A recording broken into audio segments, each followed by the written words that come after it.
Vande Mataram guys, आपका स्वागत है हमारे यूट्यूब चैनल इंडिया मैटर पर। आप सब ने देखा ही कि कल कैसे पाकिस्तान के पीएम शहबाज शरीफ की रशिया के प्रेसिडेंट व्लादिमीर पुतिन ने इंटरनेशनल बेइज्जती करी।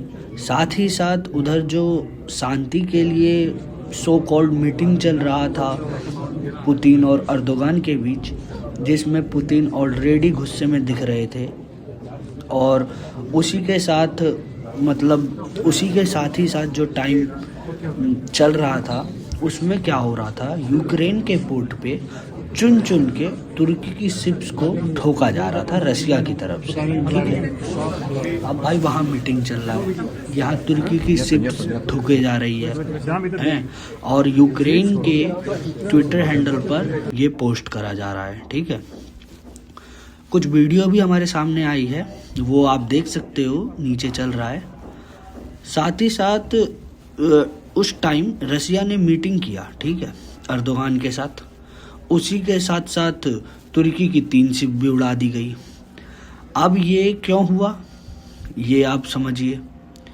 पुतिन ने मैसेज दिया तुर्की को कि भाई अगर मैं तुम्हारे साथ यहाँ बैठा हूँ ना, तो इसका मतलब ये नहीं है कि मैं तुम पे अटैक नहीं कर सकता हूँ या फिर मैं तुमसे डर गया हूँ, डर के बैठा हूँ, मेरी कुछ मजबूरी है। तो इसका मतलब ये सब मत समझ लेना, मैं भाई ऐसा हूँ कि मेरे पीछे अमेरिका, यूक्रेन और भी कितने देश पड़े हुए हैं कितने सालों से, रशिया का कुछ भी नहीं कर पाए।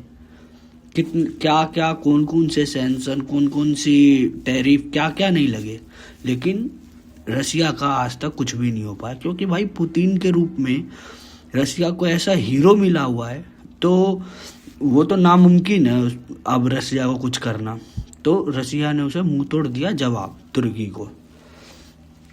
और ये चीज क्यों हुआ आप ये समझिए, यूक्रेन के, और ये यूक्रेन के पोर्ट पे हुआ। आप ये देखिए, कुछ दिन पहले, ये 29 नवंबर के अप्रोक्स की न्यूज़ है ये, है 29 नवंबर को रशिया यूक्रेन के नेवल ड्रोन ने रशिया की शिप को तुर्की के एरिया में ठोका।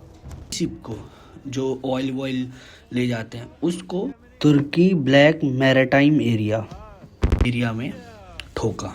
यूक्रेन की ड्रोन ने रशिया की ईई शिप को तुर्की के एरिया में ठोका।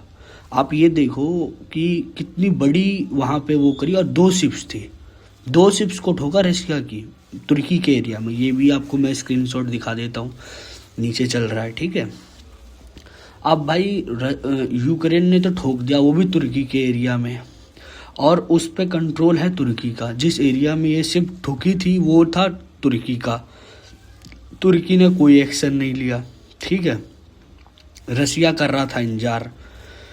जब तुर्की ने इस चीज़ का कोई एक्शन नहीं लिया, उसको यूक्रेन को कुछ नहीं बोला, आपको पता होगा कि यूक्रेन को बोलेगा तो वहाँ से अमेरिका का प्रेशर आ जाएगा। तो तुर्की भैया अपना शांत है, वो कुछ नहीं बोल रहे। तो पुतिन ने ये एक्शन करा, तो यूक्रेन के पोर्ट पे तुर्की की शिप को ठोका, और लिमिटेड ठोका, ताकि ये ना हो कि मतलब ठोक दिया तो अब उसको उसकी नाक पे सवाल आ जाए और अब अटैक करना पड़े रशिया पे, तुर्की को। ठीक है, तो उसको ठोका, लेकिन लिमिटेड तरीके से ठोका ताकि उधर ज़्यादा कैजुअलिटी ना हो और उसको प्रॉपर जवाब भी मिल जाए। और तुर्की कुछ कर भी नहीं सकता, क्योंकि यूक्रेन और रशिया के बीच में ऑलरेडी लड़ाई चल रही है। अब भाई तुम्हारी शिप लगी थी, वहाँ ठुक गई हैं, तो भाई रशिया तो सीधा क्लियर बोलेगा कि भाई हम, जब पता है पूरी दुनिया को कि यूक्रेन से हमारी लड़ाई चल रही है, तो तुम अपनी शिप्स वहाँ पे भेज क्यों रहे हो, है ना। तो इस वजह से उसे ठोक ठाक के अपना बराबर कर दिया। अब ये तुर्की को मैसेज देना रशिया के लिए बहुत ज़रूरी भी हो गया था, क्योंकि ये जो एक्टिविटी चल रही है ड्रोन्स की, यूक्रेन करता था तुर्की की एरिया में जाके, और तुर्की कुछ बोलता नहीं था।